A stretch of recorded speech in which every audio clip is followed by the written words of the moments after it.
being with me. Let's bow our heads for a silent prayer.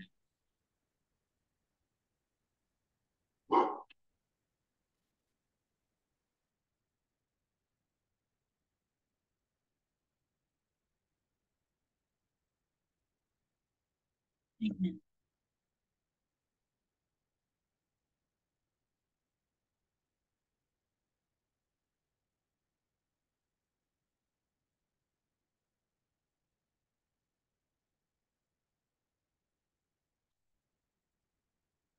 Humans have biases.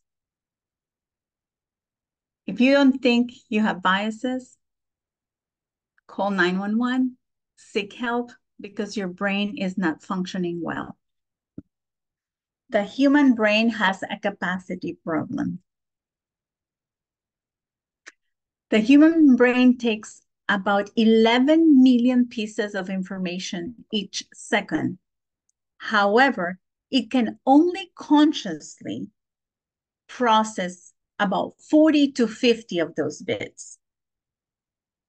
For the brain to manage that 10,999,960 other bits of information, the brain has to build shortcuts and compress all those little pieces of information in a second. I hope you're appreciating how much information you are bombarded with each second. These shortcuts are time saver strategies to allow humans to reconcile the volume of information coming and allow them to decide. On the other hand, this can distort the facts, causing inaccurate judgment and distorting reality. There is no way around it. We all have biases. It's part of the human condition that manages our decisions, reactions, and interactions.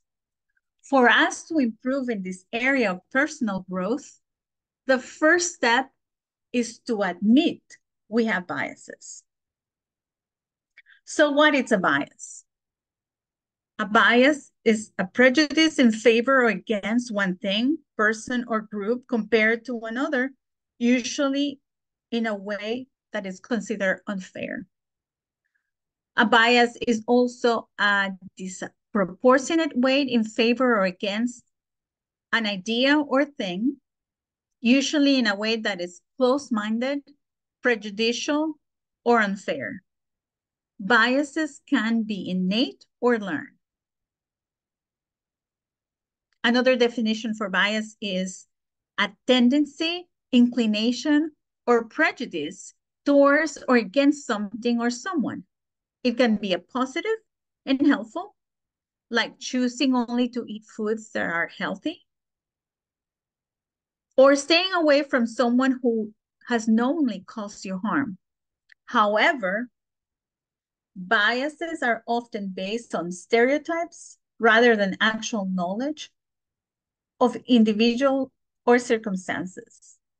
Such cognitive shortcuts can result in prejudgments that lead to rash decisions or discriminatory practices.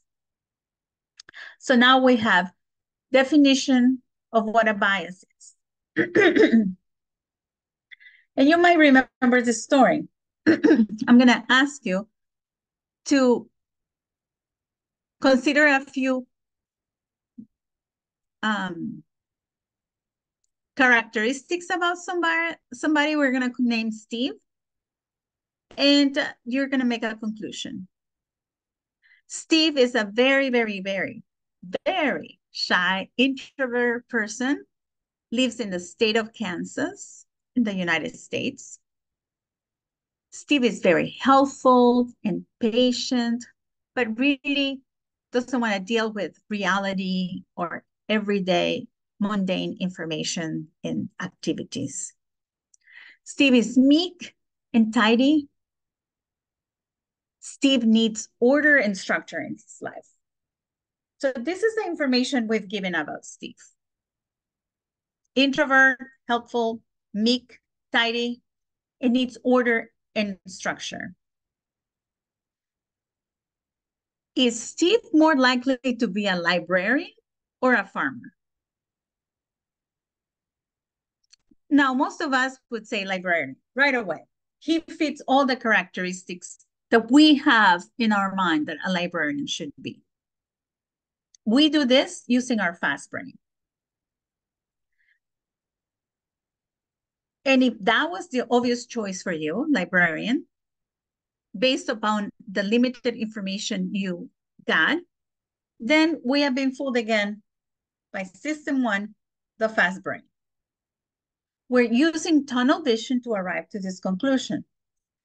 We verified our conclusions for more than, if we had verified our conclusions for more than a second, making the slow brain to do some work for a change, we would have realized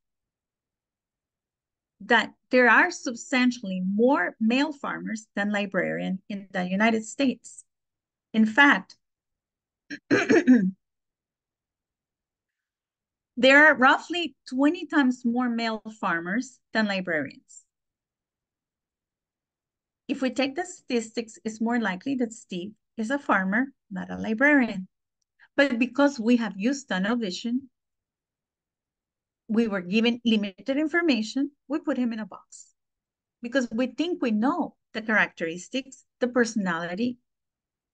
We have a picture of what librarians are, and we have a picture of what farmers are. The fast brain tells us, don't worry, I got it. I know, it's a simple answer, librarian. All based upon a mental preconceived ideas of two groups of people. If we would like give a chance to the slow brain and would say, hold on a minute, I'm going to Google this. I'm going to see what the characteristics you gave me and what are the chances of this person being a librarian or a farmer. Because it's very rare. 1 in 20 males in the United States are librarian. That means like 5%. System one, the fast brain loves to use limited information to form quick judgments and block all the other conflicting information. Quick judgments causes the block of anything that conflicts with it, meaning tunnel vision bias. The fast brain takes 2 or 3 pieces of information. That's all it needs to infer, in-text, indent causes and intentions, and then it neglects anything that's ambiguous. This is why we can meet someone and assume that you know who they are based on their profession or how they speak. It is said that it takes 7 seconds to make a first impression. Other studies say 15, 20, or 30, but no more than that, seconds. But what is true is that we only have one time for a first impression. And that's scary.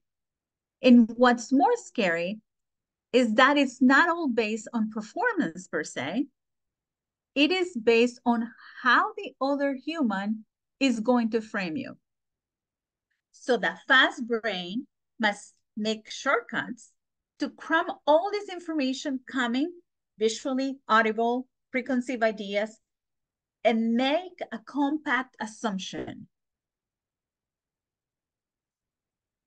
I don't know if you see this as a serious issue. Let me reframe this in a plain way. Our brain will arrive at a conclusion about someone based on what they see and what they hear and first impressions, conclusions of supreme importance. Conclusions that have subsets of nationalism, racism, sexism. Where do they come from? What color are they? What gender are they? What the fast brain will do is decide on who this person is based on those three things: nation of origin, race, sex, in 7 seconds. So, according to what we just learned, in 7 seconds, the brain will have to cram 77 million bits of information and narrow it down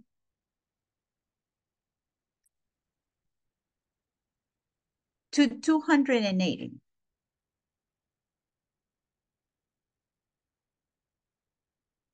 Let me repeat this again. My screen. So, yeah, it's not happening. There we go. So in 7 seconds, we're going to have to cram all that information to make it fit to 280 pieces of information from 77 million. And now you know, according to you, who I am in 7 seconds. Why is this important, you say, for us spending time on this subject that does not sound like anything prophetic? Well, if we say that we want to be on board with the message of equality, there are two important things that we need to be clear from, heal from, clean from: racism and sexism. So I hope you start to see the link of this topic in our prophetic message of the hour. Let's talk about the integration or reconciliation of the fast brain and the slow brain regarding these 5 issues.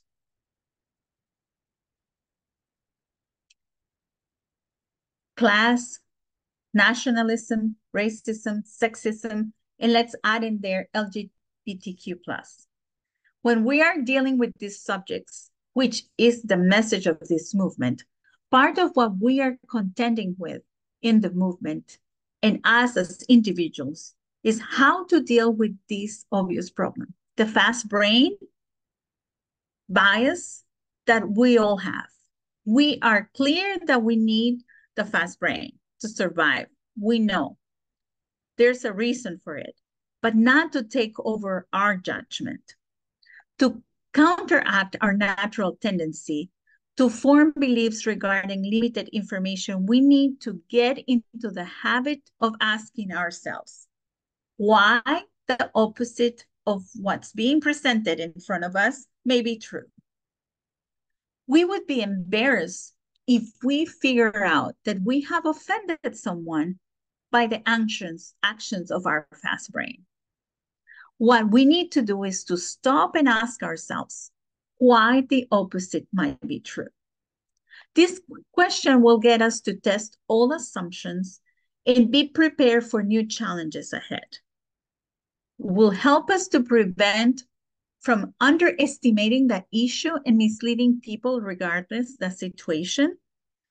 And asking why the opposite might be true will widen our lens and help us to identify helpful information that have been subconsciously ignored in our brains. The next time we make a big decision and we have an automatic intuitive preference, slow down, scan your faulty thinking checklist, and ask yourself, is this my best option? Or am I going to my to-go frequently exposed decision?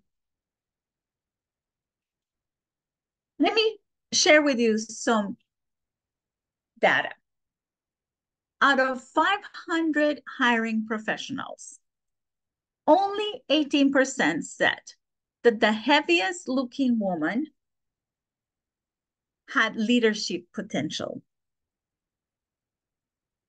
So if you add that to a woman of color and with an accent, her chances to being seen as a leader diminishes by each of those subsets of information that the people that are judging her are seeing. Another piece of evidence: workers with strong regional accents are paid 20% less than those with mainstream accents. And I'm not talking about my kind of accent. It's like somebody from Minnesota or somebody from Texas that has an accent typical to their region will make 20% less than the other counterpart with mainstream accent. This one is also very interesting. 58% of CEOs in Fortune 500 companies are over 6 feet tall. And only 14.5% of all US males are 6 feet or taller. So you see what a minority group it's found from the CEOs of Fortune 500. It's taken from a group of 14.5%.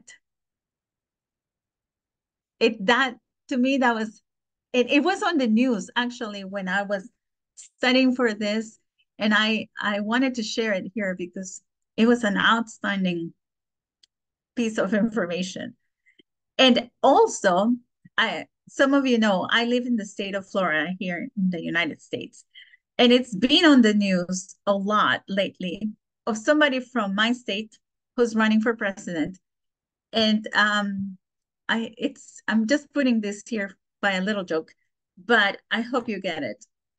This person has been identified wearing these boots that are really tall, with heels that make him look taller, because the person that he's competing against is 6 feet tall or around there, and he's not. So he's trying to catch up because I guess he learned that taller men are looked and perceived as people that have more authority and they are leaders. So as I studied this topic of bias, I found a book that was published by Franklin Covey, and Franklin Covey, or Covey, Covey. It's a leader and HR practices. They do not only books, but they do seminars and training. And they had 3 people work on this project and author this book. And in there, they presented what they call the bias progress model. I did my best to depict the model in here to give us a summary. In my study of this topic, I decided that I'm going to do at least 3 other presentations on it to enlarge it, but I want to give you the summary of it and go into a little bit of the detail of each. But it's a very important methodology on how to work out the biases and how to bring them up, and having tools and equip ourselves on how to work through them, because I think that's the challenge that we are facing. So the bias progress model is a framework for making progress on unconscious bias. And the good news is that our brains are wired not just for biases and preferences, but also for change and growth. And we saw in the previous presentation, and this is one of the links to this, is that we learned that beliefs that are hardcore, that we held as very important in our minds, are things that we can change. We learned, right, putting it in perspective that gender is not a choice, but we learned that those beliefs are choices we make. So the biases we have are choices that we're making. Some are conscious, some are unconscious. But what we are trying to do here today is to learn how to identify those unconscious biases to help us create methodology to not get tripped by them. The conscious ones, we have it in our hands because we are making a decision when we're making a conscious decision towards a bias. But these ones, we need to explore how to tap in here and find those areas, be aware of them. So when they're going to sneak up on us, how to resolve, how to have a process and a strategy to get rid of those. It's not easy, but it's not impossible. So let me explain a little bit the bias progress model to see if that helps you, like it's helping me to identify these areas. They divided the model in 4 specific areas. The first one is identifying the bias. We're in a little bit, we're going to go a little bit into it. The second, let's say the second chapter of our recovery program is going to be called cultivating connection. The third one, they are labeling as choose courage, because this is not for wimps. Taking the courage in you to decide you're going to fight your unconscious biases is a good decision, but it's not an easy decision. So it takes courage. And then the fourth one is going to be applying all of these components across of all of our human connections. So I know this is abstract concept, but I'm going to do my best to try to give you the steps. So let's go to the first, let's say the first semester on unconscious bias cleanup training. First thing we said, most important thing is to recognize that we humans, me, Isabel, I have biases. To know the relationship between our biases and our identities. Who am I in relationship to my biases? Because I might be able to fool some people sometimes, you know that saying, but I cannot fool all the people all the time because they are going to sneak up on me, these biases. Understand the basic neuroscience of why this happened. And I don't know if you're like me. When I know the reason of something and I take a little bit more time to study on something and it makes sense, then I can start understanding. Learn some common terminology so we can enrich our vocabulary and also understand the concepts that are going to be the tools for us to learn how to get cleaned up from unconscious biases taking over our behavior in our speech and our day-to-day living. Then we're going to learn that when we are most susceptible to the bias traps. When talking of how to identify biases, we must take an intellectual pursuit of introspection and build self-awareness so we can look outside our own experience to consider the experience of those around us. And in a Christian lingo, we can go, back to C.S. Lewis saying, and is to think a little bit less of ourselves and more of others, being unselfish. That's going to help us to bring up the consciousness of those biases that are sneaking in the back of our minds.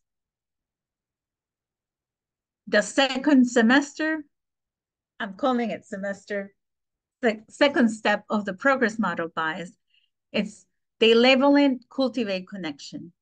Some of our deepest human needs are to belong, to feel connected, and to be understood. This second component of the bias progress model is to build around cultivating meaningful connection through empathy and curiosity. Empathy and curiosity are two sides of the same coin. The interpersonal and the intellectual approaches to build a connection.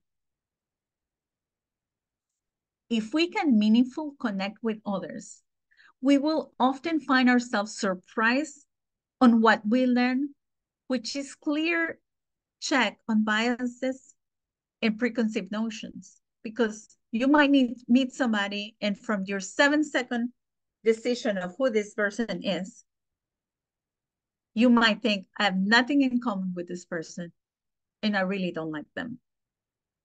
But if you're giving yourself a chance and that person a chance, you might discover that you have so much in common and that your preconceived idea about them in those 7 seconds was wrong. Cultivating connection gives us a path through bias by getting to know people for who they truly are versus who we perceive them to be. The third semester, it's labeled Choose Courage. And again, I'm calling it semester, but remember, I'm just using that as an example. But when we often think about courage as a brash or bold act, but courage is not always loud and ostentatious. It is sometimes quiet and careful. Through a combination of careful and bold courage, we can make progress fighting the fight of biases. This third part of the bias progress model includes 4 ways to act with courage. Courage, like I said, to identify the bias, which is the most important one.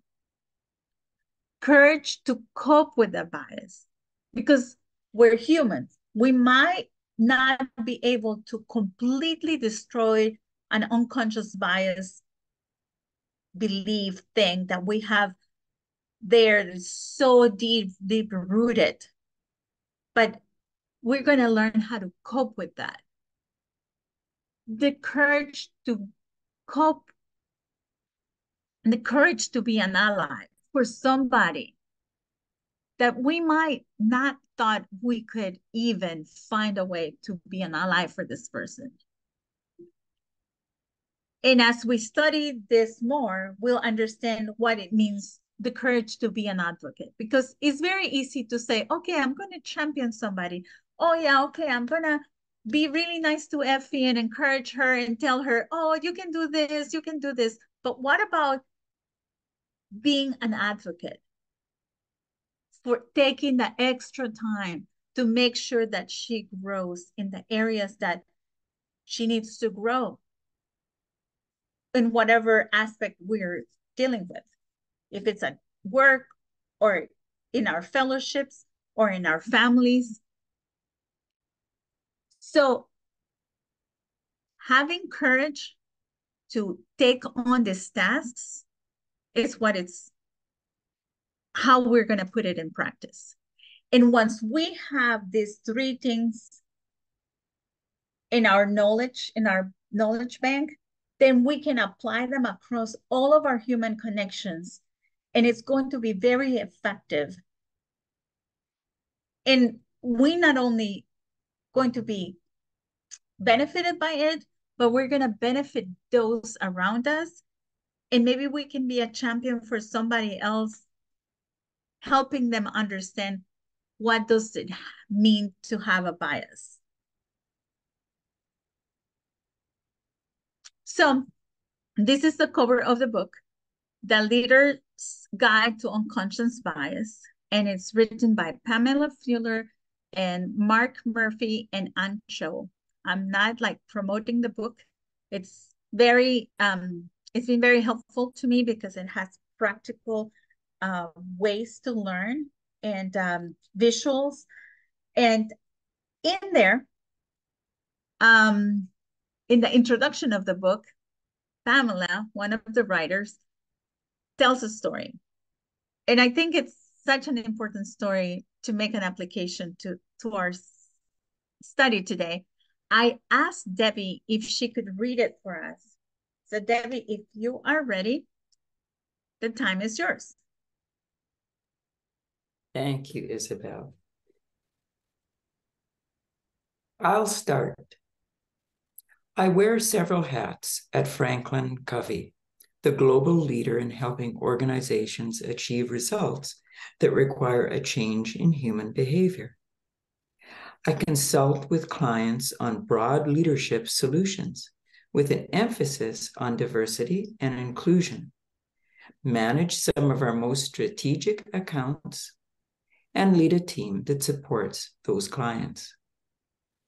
As the lead architect of Franklin Covey's unconscious bias solutions, I help leaders build the skills to reframe bias, cultivate connection, and create high-performing teams. So that's reframe bias, cultivate connection, and create high-performing teams. I'm also a first-generation American with roots in the Dominican Republic, Afro-Latina, the firstborn of 8 children, and a wife.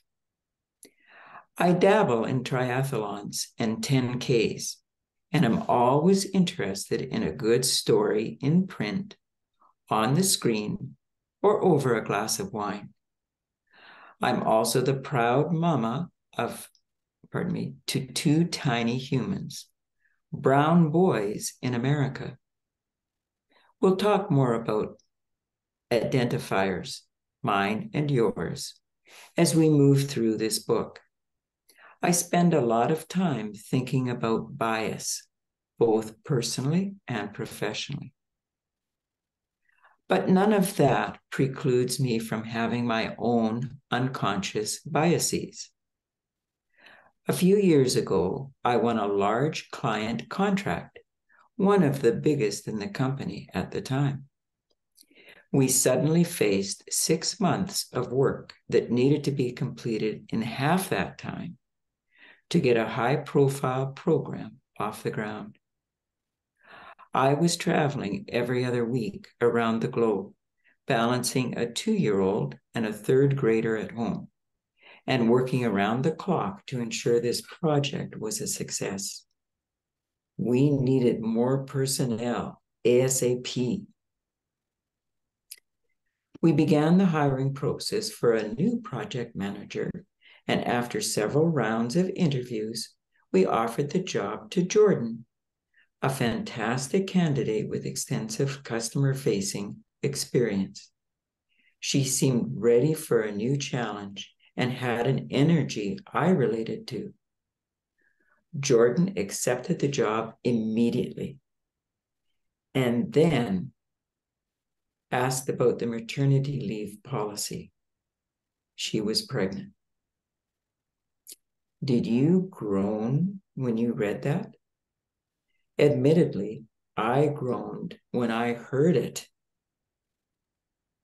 I told her I would email information on benefits, ended the conversation, then immediately went to my leader, Preston, to vent my frustration. Why didn't this come up in the interview process? Should we have offered the job to another candidate? Of course not. That would have been illegal. And Jordan was the best candidate. But how on earth would she handle a new job and a new baby in the coming months? And maternity leave? She hadn't even started yet, and I was already panicking about covering her absence. Preston listened to my frustration and gently reminded me that we just had a pretty seamless maternity leave experience with another member of the team, me. Remember, I mentioned I had a 2-year-old at the time? My organization had given me flexibility in travel and work setting and was patient with the occasional coo, babble, or cry on video conference calls. Frankly, they still are. Those sounds have given way to animal impressions, ninja battles, and couch jumping, and my boys still invade the home office from time to time. In return, I'd created solid plans for coverage in my absence, ensured nothing fell through the cracks, and returned from leave with the energy to exceed expectations. Preston told me, "There's no one better than you to navigate this successfully." Then walked me through the process he'd used to prepare for my maternity leave. Having a plan resolved a lot of the tension I was feeling. I'd been lucky to have received empathy, confidence, and support from my leaders. And that was what I needed to offer this new employee. Jordan deserved no less. The mind-boggling thing about this experience was that I passionately believe workplaces achieve their highest performance when they allow their employees to be whole people, which includes taking the time to adjust to big life events like having a baby. I'm familiar with a wealth of research connecting parental leave and flexible workplace policies to better outcomes for parents, children, and results at work. I have a personal mission to develop diverse leaders and create inclusive workplaces that support them. I am consciously a champion of parenthood in the workplace. But unconsciously, despite my own experience taking maternity leave and my values, I had a negative bias toward maternity leave, something I would not have recognized had I not been put in a circumstance for these feelings to come up. And when we're in situations that bring the unconscious to a heightened level of consciousness, we often find that our unconscious biases directly contradict our stated values. As I write this, my team member's son just turned 1. Did I miss her? Did I miss her contribution while she was on leave? Absolutely. Did the many conversations we had leading up to her maternity leave give me some anxiety about how we'd fill the gap? Definitely. But I worked hard to ensure my negative bias didn't creep in, and we made a solid plan for her absence. While she was out, other members of the team had the opportunity to step up and perhaps perform outside of their comfort zone. As the old adage goes, absence makes the heart grow fonder. Boy, was I grateful when she returned. As leaders, we've all likely encountered situations like this. I was recently on a call with an executive who had 2 employees taking overlapping paternity leaves, and he shared some of the same initial sentiments. But he ultimately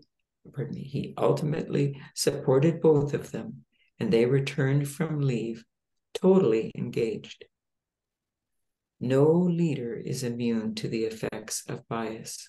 It is an ongoing reality, not something we learn once and conquer forevermore, but something we must continually examine and address. Simply put, bias is a natural part of the human condition and can have a real impact on how we define our possibilities and those of others. The topic of unconscious bias can be a controversial one, fraught with opinions, politics, assumptions, and difficult interactions. But our experience and research have shown that bias is far more ubiquitous than we can even imagine, and it's impacting our organizational results, everything from culture, retention, recruitment, innovation, and profitability to shareholder return. Thank you, Debbie. Thank you so much. You're welcome.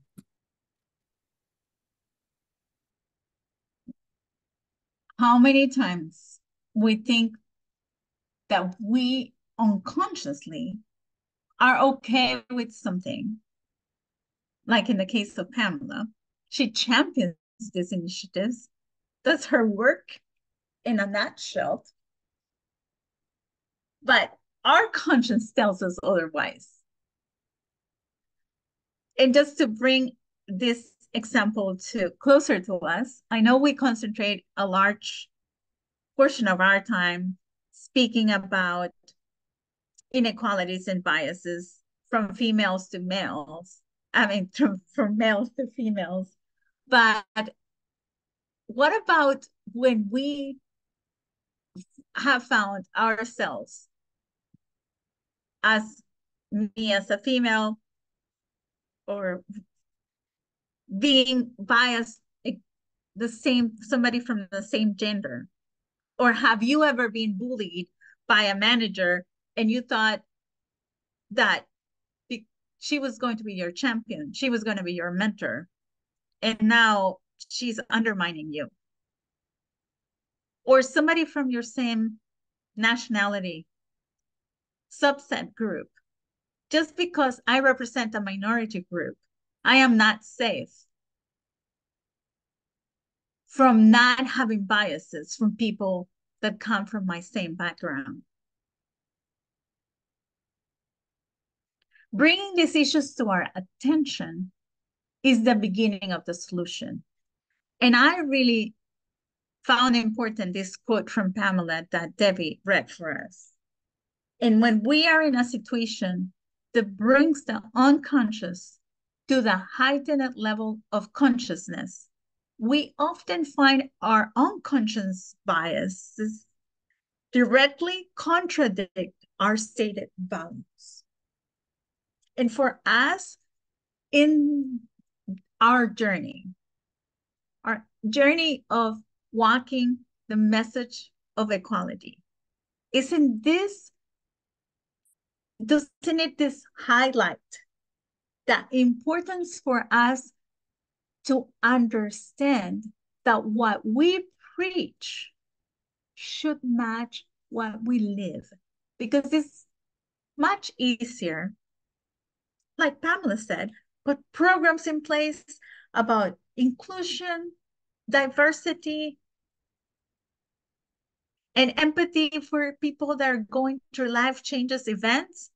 But when it hit her, when it was going to affect her lifestyle, her work, her performance, the outcomes of this big project that she was assigned to, that's when it hurt. Because unconscious biases directly contradict our stated values. So I thought that would be something that will bring out to us the importance of keeping an eye on those unconscious biases. Simply put, biases are a natural part of the human condition and can have a real impact, as she said, on how we find our possibilities and those of others. This topic of unconscious bias can be controversial, trouble with opinions, assumptions, politics, difficult interactions. But experience and research have shown that bias is far more omnipresent than we can even imagine. And it impacts the results of our efforts as a movement, everything from culture, unity in our fellowships, retention of members, communication, stability. So this is not to answer out loud, but if you have a piece of paper close by, or maybe you want to do it later, what are some areas that you see biases impacting us as a movement, or you as an individual, or as a corporate body in our smaller fellowships, or as the movement at large? Identify 2 or 3 of those, because when we give them name and last name, they're less scary. We bring them out. We are calling them out. And that's the beginning of the healing process. My goal with this topic is to develop and continue exploring in depth how to identify biases. But for now, I would like to encourage ourselves to use a few tools to bring out some of those most inherent biases to the surface, unconscious bias, and to make us aware. So some of the pointers we were given, I put them in this chart, and I think it's a good way to remind us of them. Take time to make decisions. Ask yourselves if there's a better option. Be vigilant, meaning be on the lookout. Do your own research. And examine yourselves each time you engage in a new relationship. When you encounter somebody new for the first time, in any of the different activities that you do in your daily life. I did this activity that I'm going to share with you now, and I want to encourage you to do it. I asked Katia to share with you a template for this activity that's called the Trusted 10. I hope most of you were able to at least read it. Hopefully, most of you did it already, or the first part, or that you have the paper with you to do it now. Anybody that has the form? Anybody? Yes. It looks, yes, good. Okay, so we're gonna watch a little video that is going to explain to us the activity. It has little pauses in there. So if you were able to print it and do the first part as I put in the directions there, you will have some time in the in-betweens to do a little bit of the activity. But if not, at least we'll give you the information on how to do it, and then you can take time to really do it. Because I promise you that it's eye-opening. So let's listen to this video. We're going to dive into a conversation that you may not have given much thought about before. And that is, how inclusive is your world? Let's take some time to explore this question with an exercise called the Trusted 10. Sound. Here's how the exercise works. First, pause this video and then download the paper from the description below. Print it out and fold the paper vertically where the first column is the only column visible. You may pause the video and do that now. You got the paper?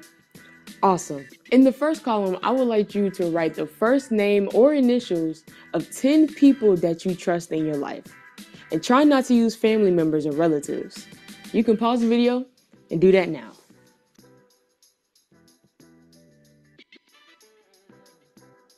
Now let's move on to the second part of this exercise.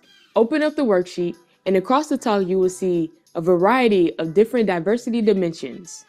Write down each diversity dimension for each person that you trust.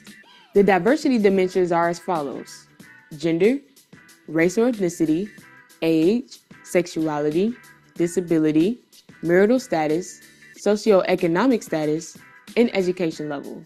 So if they were male, you will put M. If they were female, you will put F. If they're African American, you will put AA, and so on and so forth. Fill in the blank for each person listed. Pause the video and resume once you're finished.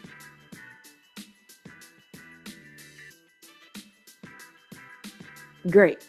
Now let's break these down into levels. Take a look at your trust circle diagram. Level 1 is generally the most inclusive area of our lives. This level is referred to as the macro level of interaction. It is a large-scale systems of government agencies we engage in. An example of this would be the VSU campus community. Level 2 moves inward and consists of what is referred to as the meso level of interaction. This level consists of the social groups that we engage in. So an example of this will be joining a sorority, fraternity, or any student organization. Level 3 is the most exclusive and is referred to as the micro level of interaction. This level consists of our friend connections within a social group. An example of this will be the friends that you hang out with on the weekends or the friends that you take home with you on break. As a person moves from level 1 to level 3, the more exclusive life becomes. The challenge is to work on diversity and inclusion from level 1 to level 3 for a more culturally global and competent worldview. Now let's reflect. Answer the following questions within this module. How inclusive is your world? Are you surprised by the lack of diversity in your life? Is this something that you ever considered before? How did you get your information about other groups that are different from you?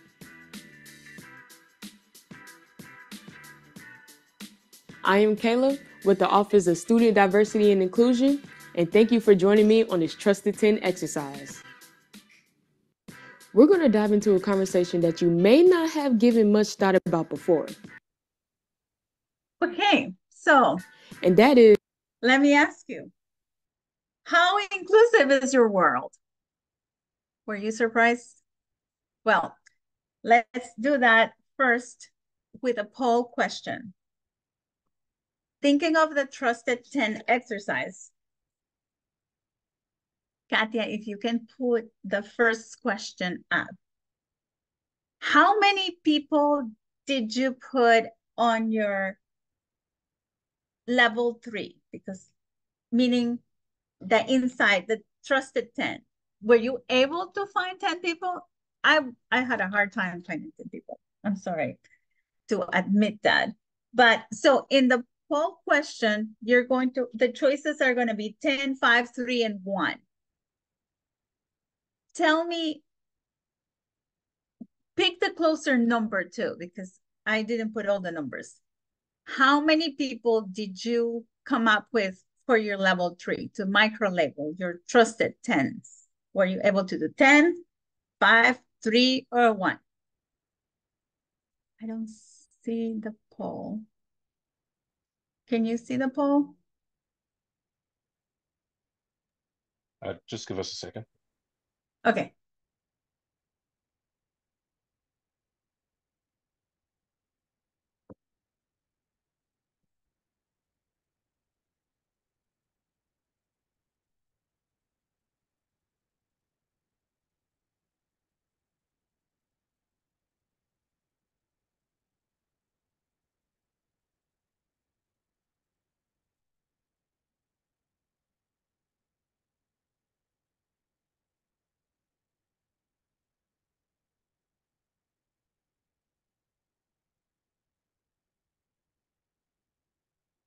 Okay, the question is, how many people were you able to find for your trusted 10?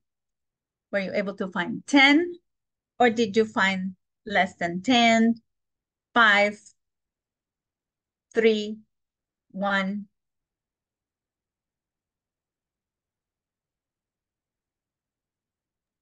Sorry, just having a technical issue here. Just give us one more minute. Okay, sure.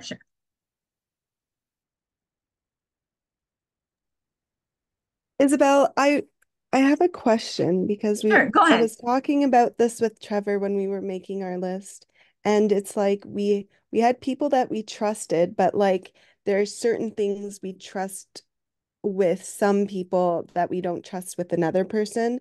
Does it have to be 100% you trust with? Well, this is how this circle, if you see in the screen, so that level 3, which is our micro level, it's people that we trust, that we would say, I trust you with my life. Then let's go to the level 1.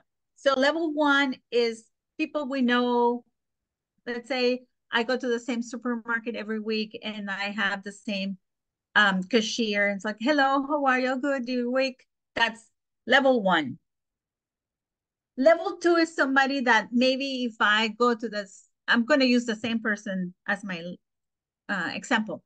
If then through the years I've told her that, I have a pet, and I asked how is her pet, and we have a little bit more of connection, and I know this person a little bit more, and I could share something.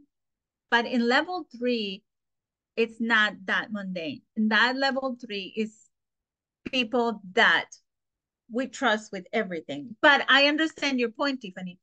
But Because that's for example, like there are people who I do trust like with my life, but I know that they're, say, it's still a Seventh-day Adventist. So there are certain things or biases that I know that they have that I wouldn't trust them with certain things because I know their worldview because I used to have that worldview. You know what I mean? But I do trust them. I don't know. but I think that was what I put 10 people in my list, I did it in level of like the first 4 people are like really my trusted 10. I couldn't come up with 10. I just did 10 people in general, so I could see how diverse my world was. And that was also eye-opening, but I see what you're saying, and I don't think everybody's gonna be, this is what I think. To have 10 people that you trust with everything, to me, that's gonna be hard. But this is how this is an activity that is done in a lot of things, and they call it the trusted 10. So I would have done the trusted 5 if I would have created the activity myself. You know what I mean? You understand? Yeah. Yeah. So looking at the results of the poll are very interesting because it was hard to come up with 10. I see the struggle with everybody. Yep.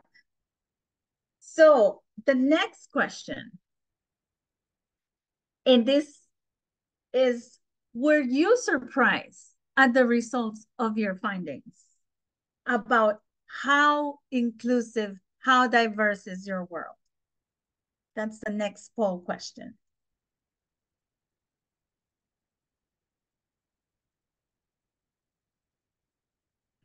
Yeah, Richard, level 3 is the most trusted. Level 1 is acquaintances, just casual conversation. Yeah, from that 8 answers. No, no, it would be the first question would be Go ahead. Oh, can you hear me? Yes. Isabel? I Yes. just had I had the thing pop up, survey, and I did put 10, but I thought that level 3 was, I got it the wrong way around. I marked level 3 as level 1 because I honestly, the people that had my trust lost it a couple of years ago. And so I can't trust one human being. And that's telling the truth. I mean, I respect and I can have confidence in, but to trust with everything, with your life, I honestly haven't found one of those, Isabella. And well, and that's what this activity is for, to discover our world, how inclusive our world is, how diverse our world is. And we don't have to have 10 people in level 3. I thought I I'm had a not couple at least a few years ago. uh-huh. And you know what? Maybe that's gonna come up another person that you're gonna be able to trust. Trust is a process. In humans, we are so flawed that and we change, So hang in there. What I would say is that, to me, when I did my list, I thought my life was very diverse and that I was enriched with a lot of diversity. And then I realized I was so surprised. And looking into each category, the gender category, the age category, like I don't have anybody younger than 35 in my list. I do have somebody, the oldest is 94. So it's a good spectrum there, but like I need to know some young people, maybe not to be in my trusted 10, but to be at least in my radar so I can learn from them. Ethnicity wise, it was pretty consistent with people like me that look like me, sound like me. Also, my world is very, very not diverse education wise. Like pretty much everybody are like me. Not good. I need to expand my horizons. And so on with the other things. And with religion was like, wow, I really don't have many friends that are not either Adventist or in the movement. So it was very surprising for me. I hope that if you did the exercise, and like Tiffany's doing, like thinking not only who are your closest people, who you trust, but who these people represent. What picture does this paint of your world, of your surroundings? Because as we conclude this topic today, my invitation is for us to make a conscious effort to elevate these ideas we reviewed. And as Elder Parminder encouraged us to do, the next time we make a big decision, and try to make an automatic choice of preference to slow down, scan our surroundings,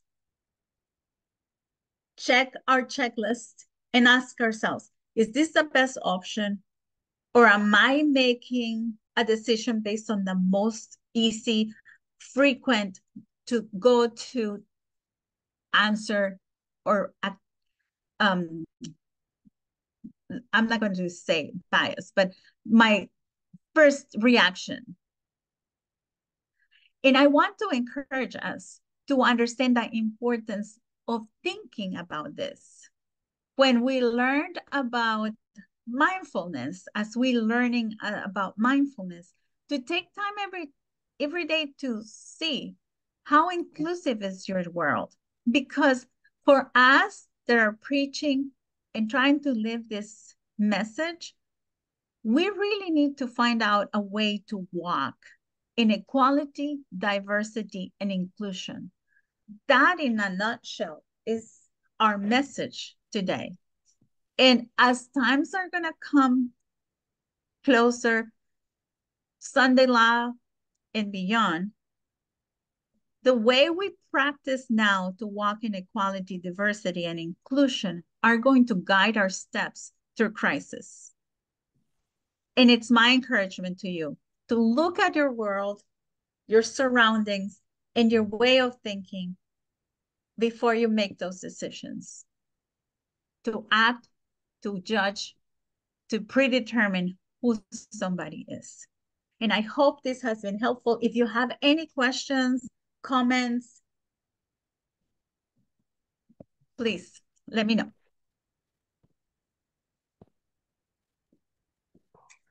Isabel, I guess I'm wondering if on the micro level, if most of your trusted people are in the movement, is that wrong? I don't think it's wrong. I don't think there's a right or wrong. I think this is like a picture of our lives. But what it tells us as we go from micro to meso to macro is, where are we operating? And am I just living in a bubble? You know, like some of you know my growing up experience. My parents were missionary teachers, and I didn't live outside an Adventist school campus until I was in my 20s. So I lived in a bubble. I hope that I don't continue being in a bubble even now, because my world is going to be restricted by the same type of environment that I grew in. Nothing wrong with being in a bubble, comfortable and cozy, but are we limiting ourselves to know more people? I'm not saying they all have to be in the trusted 10, but is our world inclusive enough, diverse enough that we can really practice equality? Because we might be able to speak about equality comfortably amongst us, but if we don't put our concepts to the test,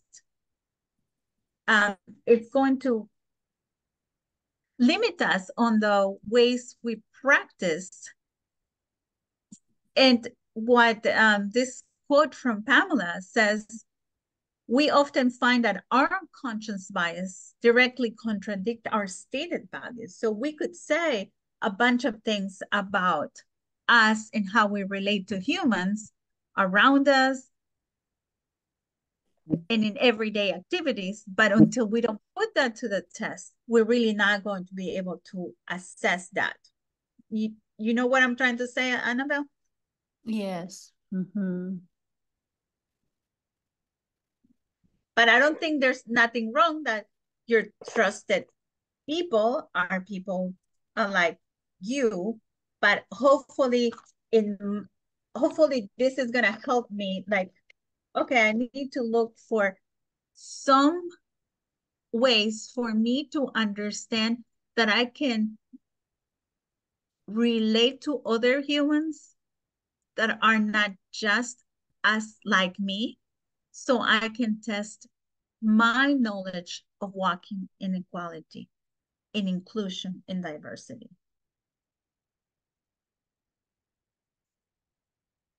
Any other comments?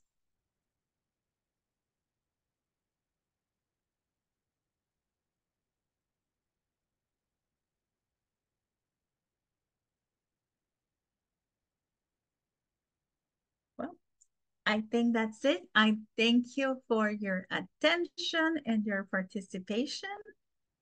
And thank you for having me with you. Let's bow our heads. We're gonna do a prayer later, right, Elder Tabo? I don't have to pray. Oh no, you can go ahead and pray just to close the study. Okay, let's do that. Let's bow our heads. Our God, we praise you on this Sabbath day for making us humans in different colors, different personalities, with different talents. We want to tell you we want to walk in equality, in diversity, and inclusion. Help us, give us wisdom and courage to do so. Fill our hearts with love and joy so our journey can be guided by those. In the name of Jesus, amen.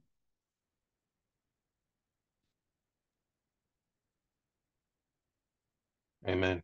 Thanks so much for the studies, Isabel. I will just end the recording.